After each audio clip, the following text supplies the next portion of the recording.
একবার একজন লোক সে আমাকে বলছে আপনার কাছ থেকে দীক্ষা নেব। তখন আমি ব্রহ্মচারী, রামকৃষ্ণ মিশনে শুধু প্রেসিডেন্ট মহারাজ আর ভাইস প্রেসিডেন্ট মহারাজ দীক্ষা নেন, আর আমেরিকাতে ইউরোপে আমরাও দিই, কেন ওখানে তো প্রেসিডেন্ট মহারাজ যেতে পারেন না, তো মহারাজের অনুমতি নিয়ে আশীর্বাদ নিয়ে আমরাও দীক্ষা দিই।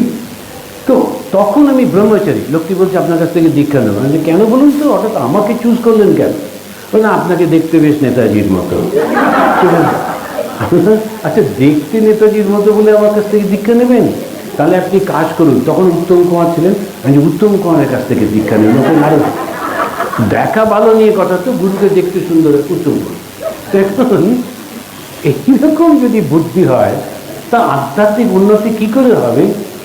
এইটা সবসময় মনে রাখবেন। আপনাদের সকলের কাছে অনুরোধ থাকলো যে ভগবান কে? স্বামী বিবেকানন্দ এক লাইনে উত্তর দিচ্ছেন, হু ইজ গড? বলছেন আনসেলফিশনেস ইজ গড। দেখুন কি সুন্দর, আনসেলফিশনেস ইজ গড। আমরা সবাই কিন্তু আনসেলফিশ, একটু একটু।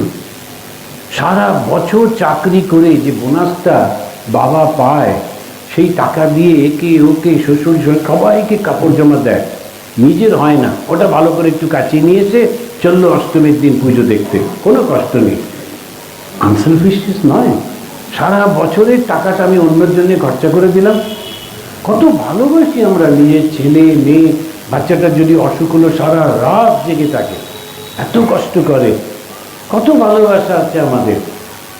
এই জন্যে এই ভালোবাসাটা আমাদের আছে, নিঃস্বার্থপরতা আমাদের আছে। ওই জন্য স্বামীজি বললেন each soul is potentially divine. এই দুটোই হচ্ছে ডিভিনিটি। ডিভিনিটি, পবিত্রতা কাকে বলে?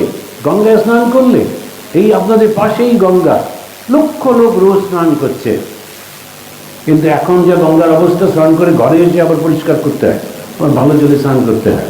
তো যাই হোক, লক্ষ লোক স্নান করছে, সবাই পবিত্র। তাহলে পবিত্রতা কি?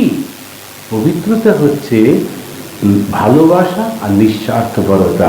আর স্বামীজি বলছেন ভালোবাসাই হচ্ছে ভগবান, নিঃস্বার্থপরতা হচ্ছে ভগবান। আমাদের মধ্যে এই দুটো আছে, শুধু একটু বাড়াতে হবে।